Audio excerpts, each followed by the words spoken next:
24-тен жағдайды сұраңыз. 47 байланыста.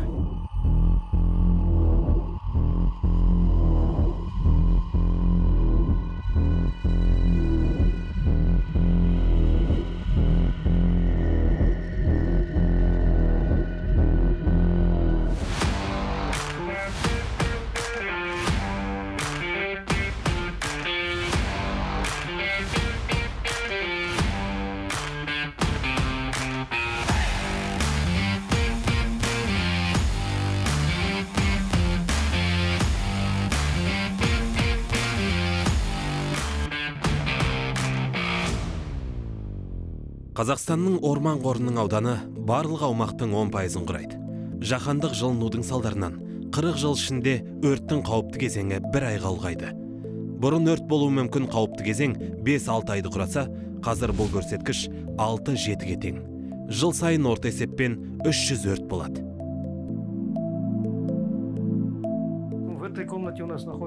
Бұл бөлмеде филиал коммутаторы орналасқан. Мынау карта. Азимут шеңбері орталық өрт мұнарасында орналасқан.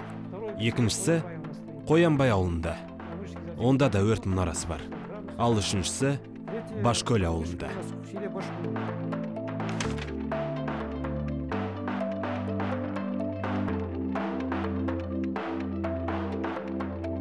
Бізге 3 мұнарадан көрсеткіштер берілген кезде, біз оларды салыстырып, 3 тізбектің дәл қай жерге сәйкес келетіндігін анықтаймыз. Яғни, бұл түйіскен жерде өрттің орын алғанын білдіреді. Содан кейін біз апат орнына өрт сөндіру машинасын жібереміз.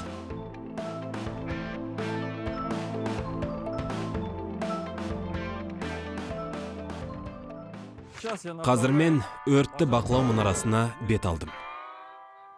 Оның биіктігі 27 метр. Бұл көп қабатты үймен салыстырғанда 11-ші қабат.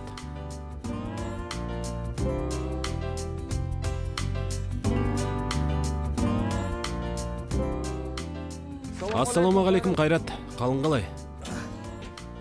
Бәрі тыныш па? Иә. Өрт байқалмады ма? От жалыны көзге шалынбады ма? Иә. Мұнда өрттің өзегі анықталды, бірақ біздің аумағымызда емес. Ресей аумағында ма? Асқар Сағадиев, орманшылар әулетінің 4-ші ұрпағының өкілі. Еңбек өтілі 31 жыл. Қазір өрт Ресей аумағында таралып жатыр. Ал біз өрттің шекарамызға жетпеуін қадағалаймыз. Мысалы, егер түтін Нұрымжан қыстауы маңайында байқалса, онда градус көрсеткіштерін сол жаққа бағытта бөлшейміз. Градус тілі мінекей. 0-ге тең. Осы хабарламаны бірден бақылау пунктіне жібереміз. Онда хабарлағыш отырады. Ол ақпаратты дереу орман өрт сөндіру станциясына жолдайды. Ал олар болса, апат орнына техникамен адамдарды жібереді. Өрт сөндіру машиналары өрт орнына бет алады. Ал біз болсақ, одан әрі түтіннің басқа жерде пайда болуына бақылау жүргіземіз. Біздің жұмысымыздың басты мақсаты үнемі бақылау жүргізу.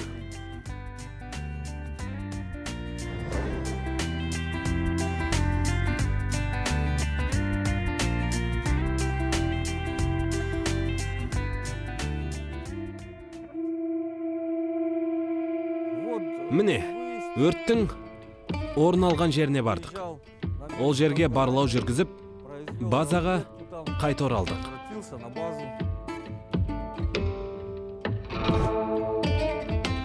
Мен Сағадиев Жұмағазы.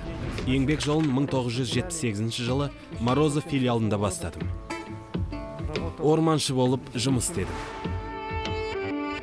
Жұмағазы Сағадиев, орманшылар әулетінің 3-ші ұрпағының өкілі. Еңбек өтілі 42 жыл. Барлық филиалдарда өрт сөндіру құралдарымен жабдықталған орман өрт сөндіру станциялары құрылды. Мұнда бізде тырмалар, күректер, ауа үрлегіштер бар. 20 литр су өрт сөндіруге өте жақсы көмектеседі. Орман өрт сөндірушілері Оларды арқасына артып, әрқайсысы өрт ошақтарын өз бетінше сөндіреді. Орман өрт сөндіру станциялары мемлекеттік орман қоры аумағындағы от ошақтарын сөндіруге арналған.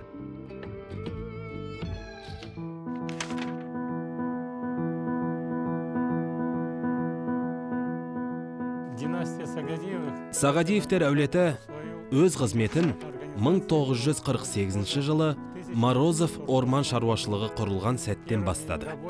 Орман шаруашылығының алғашқы қызметкерлері менің ағаларым Молдахмет, Қалиахмет, Нұрахмет Сағадиевтер.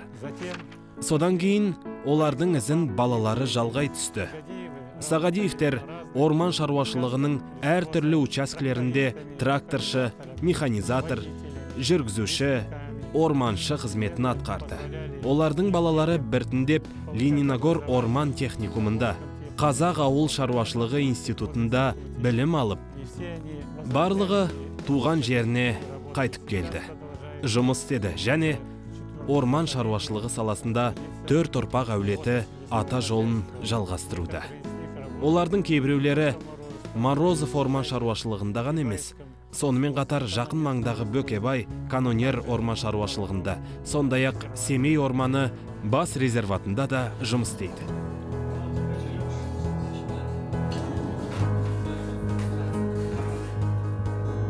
Шығыс Қазақстан облысы орманшыларының еңбек әулеті. Сағадиевтер әулетінің 23 мүшесінің жалпы еңбек өтілі 597 жылды құрайды. Әулеттің негізін қалаушы Сағади. Ол 50-ші жылдардың басында бұрынғы Семей облысының Морозов орман шаруашылығында тәлімбақ құрудың бастауында тұрды. Көп замай бұл тәлімбақта оның балалары, әулеттің еңбек жолын жалғастырушылар Сағадиев Қалиахмет, Қожахмет, Нұрахмет, Молдахмет жазғы демалыс күндері жұмыс істеді.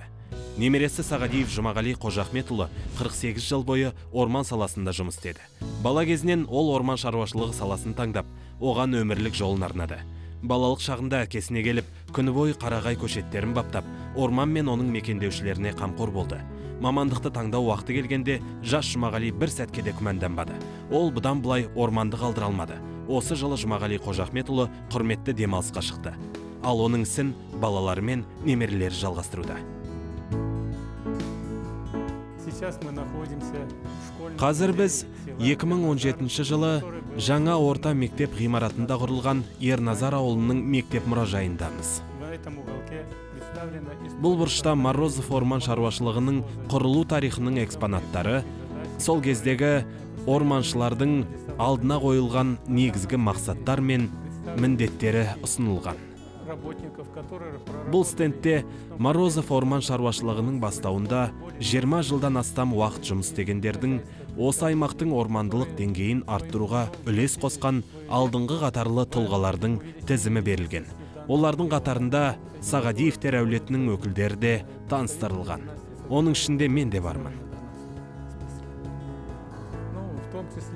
Мен 1985-1999 жылдар аралығында Морозов орман шаруашылығының басшысы болдым.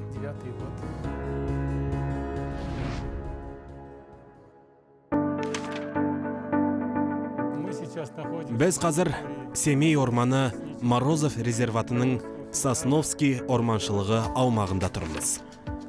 Ол Шығыс Қазақстан облысының Бесқарағай ауданында орналасқан.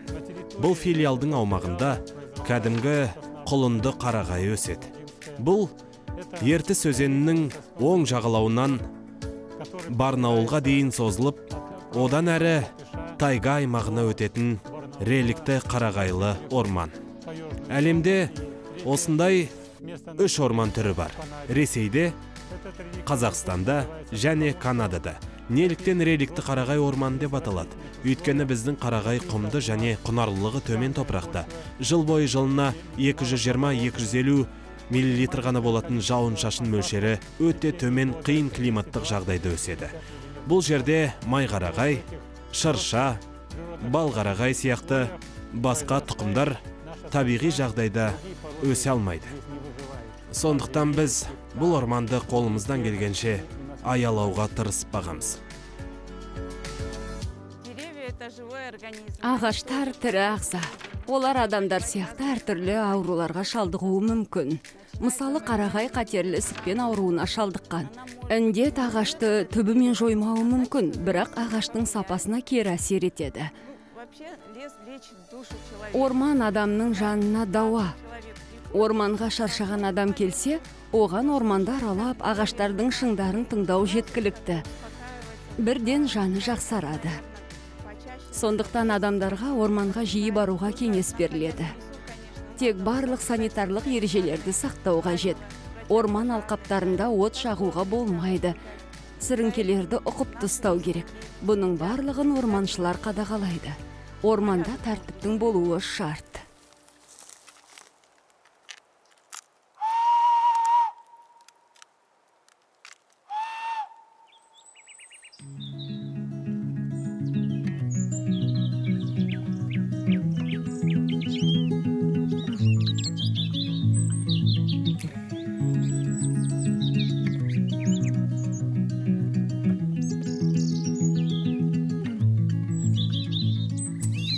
Егер кімдегім орманға бейжай қараса, ол біздің мамандықта жұмыс істей алмайды. Орманшылықта тек орманды, табиғатты жанындай жақсы көретіндер ғана жүреді. Осындай тұқымын өзі шашып, тамыр жайып өмір сүргісі келетін тірі организмге енжарлықпен қарау мүмкін емес. Біз өзімізде таза ауамен тыныстап өмір кешкіміз келеді. Орманшының жұмысы осы экожүйеде өмір сүретін жануарлар мен өсімдіктерге қамқорлық жасауды ғана емес, сонымен қатар өртті сөндіру мен алдын алуды да қамтиды. Біздің 50 жылдық статистикамыз бойынша жанудың 70-80% найзағайдың салдарынан болады. Қалған 10-15% антропогендік фактор. Бір жерде ұшқынын нашар өшіретін трактор өтсе, ал басқа жерде біреу темекі тоқылын тастайды. Яғни бұл адам факторы. Мұнда күннің жарқылынан найзағай түсіп, өрт одан әрі тарай бастады. Найзағай жарқылынан етегінде құрғақ жаңғыш қоқыс болса, қарағай бір сәтте тұтанады. Яғни алдымен өз айналасында бықсып жанып, содан кейін желдің өтімен келіп, жалын таралады. Мінекей, сондай жағдай. Сіз желдің бағыты осы бағытта болғанын және өрттің алдыңғы легі ұзартылғанын көре аласыз. Мұнда біз жалынның биіктігі жарты метр болғанын көреміз. Бірақ бұл зақымдалған ағаштың негізгі өміршеңдігіне әсер етпеуі мүмкін. Қараңызшы міне, ағаш жасыл және оның өміршеңдігі байқалады. Яғни өрт төмен және жылдам болса керек. Өрттің бұл түрі ағаштардың жойылуына әкеліп соқпайды. Өртті сөндіру барысында орман өрт сөндіру қызметтері оттың таралуын болдырмау үшін осы учаскенің жерін түгелдей жыртып тастайды. Ал сол жағында қылқан жапырақты жас өсімдіктер өседі. Өрт шыққан кезде биікке таралуы мүмкін. Жоғарға көтерілген өрт бұл ағаштардың тәжі жанған кезде туындайды. Бұл ең қауіпті құбылыс. Оттың таралу жылдамдығы сағатына 6 шақырымға жетеді.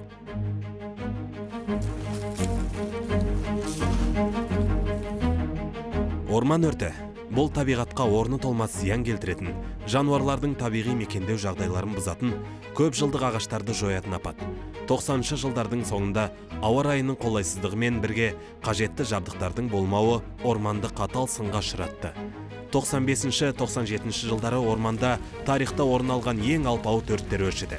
Егер ең жақсы замандарда қарағай орманы 2 миллион гектарға жуық болса, 90-шы жылдардан кейін ормандардың 180 мың гектары орман өрттермен және заңсыз ағаш кесумен жойылды.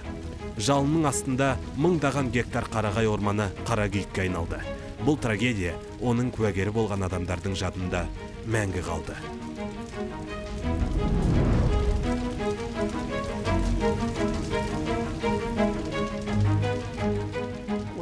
1997 жылғы тамызда біздің орман шаруашылығының аумағында ағаш шыңдары жанып, үлкен орман өрті болған кезде өте ауыр оқиға орын алды.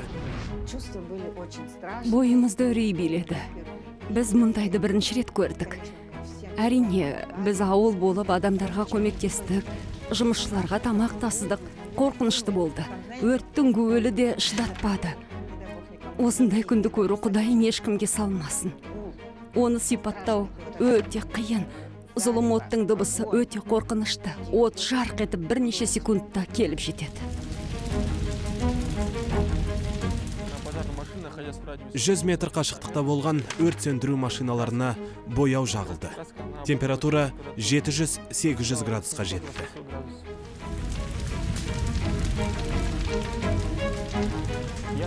Содан кейін мен УАЗ автокөлігінің жүргізушісімен үйлестіру жұмыстарын ұйымдастыру үшін апат орнына қарай шықтым.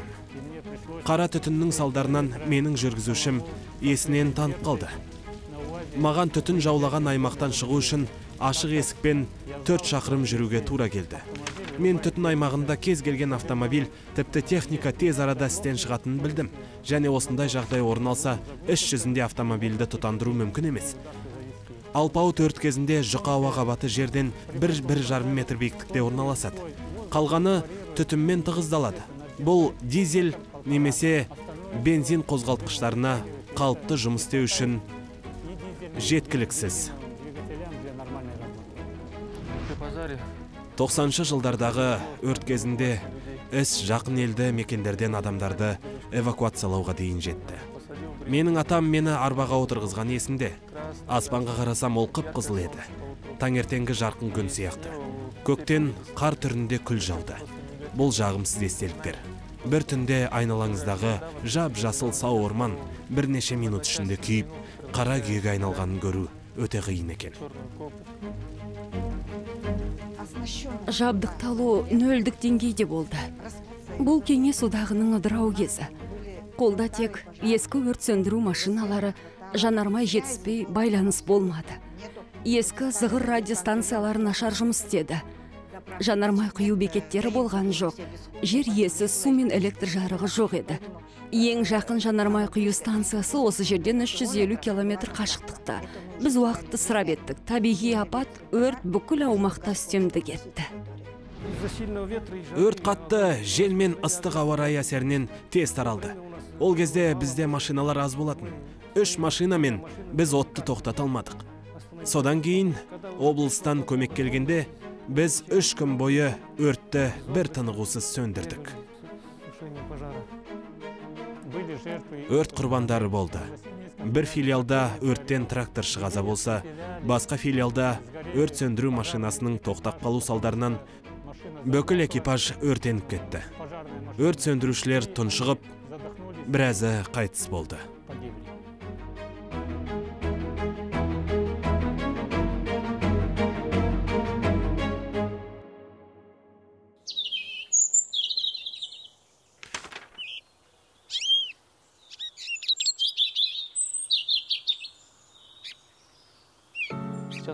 Қазір біз түтін алаңында тұрмыз. Бұл жерде 97 жылы өрт болды. Өрт бұл орнытылмас зиян келтіретін, басқарылмайтын табиғи апат. Сау орманнан отқа күйген бұтақтар ғана қалды.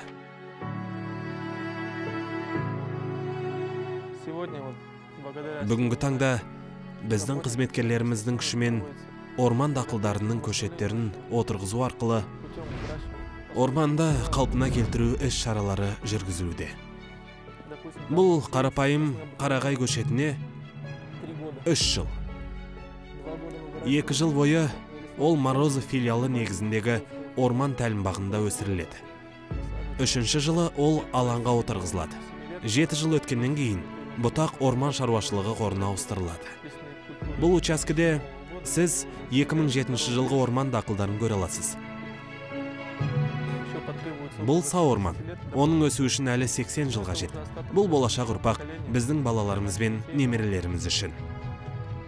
Олардың таза ауасы, ауыз су үшін. Мұның бәрі халқымыздың игілігіне жасалады. Бәрі де болашағымыз үшін. болашақтың қамы. 90-шы жылдары Бесқарағай ауданы зұлым орман өртінен зардап шекті. Қазір өрт болған жерлерде орман шаруашылығы қызметкерлері біртіндеп жасанды орман дақылдарының көмегімен жаңа ағаштар отырғызуда. Бұл филиалда Қарағай орман шаруашылығында орналасқан орман тәлімбағы бар.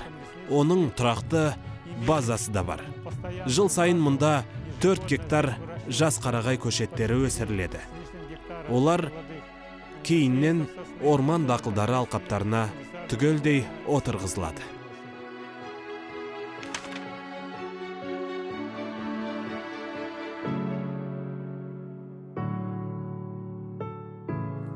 Менің атым Фания Сағадиева. Мен Морозов филиалында орманшылық басшысының орынбасары болып жұмыс істеймін. Біздің орман шаруашылығының жұмысы орман тәлімбағында көшет өсіру. Орман тәлімбағы 60-шы жылдары құрылған. Тәлімбақтың ауданы 34 гектар. Орманды қалпына келтіру қарағай жаңғағын жинаудан басталады. Біз қарағай жаңғағын қазаннан ақпан айына дейін жинаймыз. Көктемде тәлімбақта тұқым себеміз. Мына көшеттерге 2 жыл толды.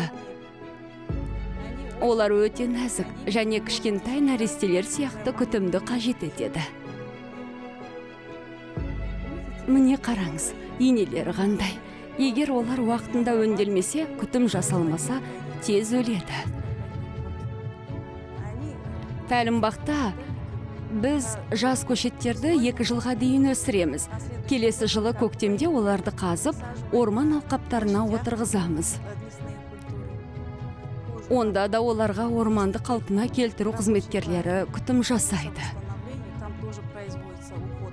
Қосымша қолмен отау механикаландырылған күтім жүргізіледі. Бұл өте ауыр жұмыс.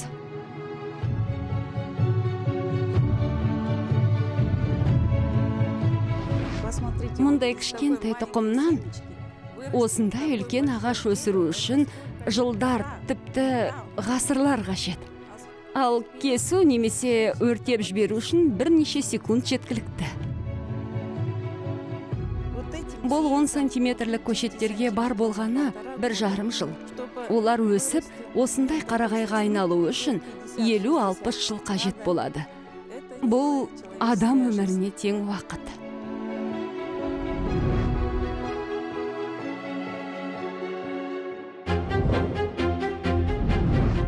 3 апреля 2020 года.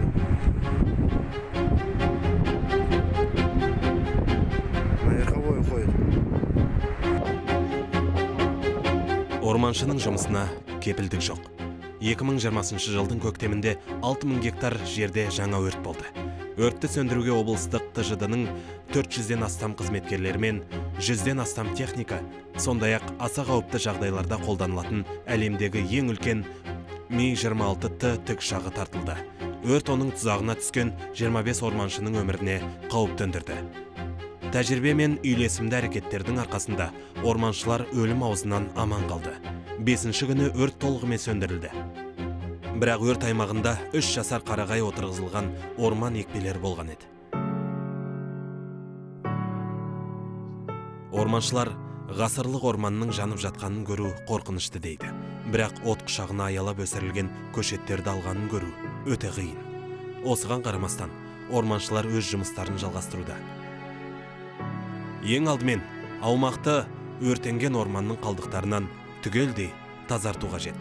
Ал содан кейін жас қарағайларды қайтадан отырғызу және ағаш күшейіп, табиғи орман санатына енгенше 7 жасқа дейін оларға күтім жасау қажет.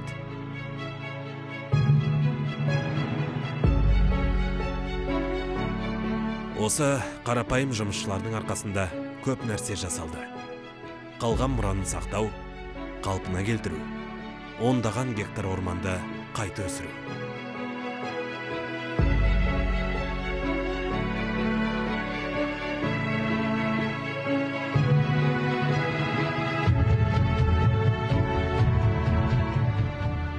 Мен өз жұмысымды сүйем. Әр күнім мен үшін мереке. Я өз ісімді жақсы көрем. Орман біздің байлығымыз. Планетамыздың тыныс алу мүшесі. Мен әкемнің, атамның, ата бабаларымның ісін жалғастыратынымды мақтан тұтам. Мен осындай сұлулықты қорғаймын. Орманшының жұмысы мемлекеттік маңызы бар іс, және олардың міндеті болашақ ұрпақ үшін еліміздің орман байлығын сақтау және көбейту.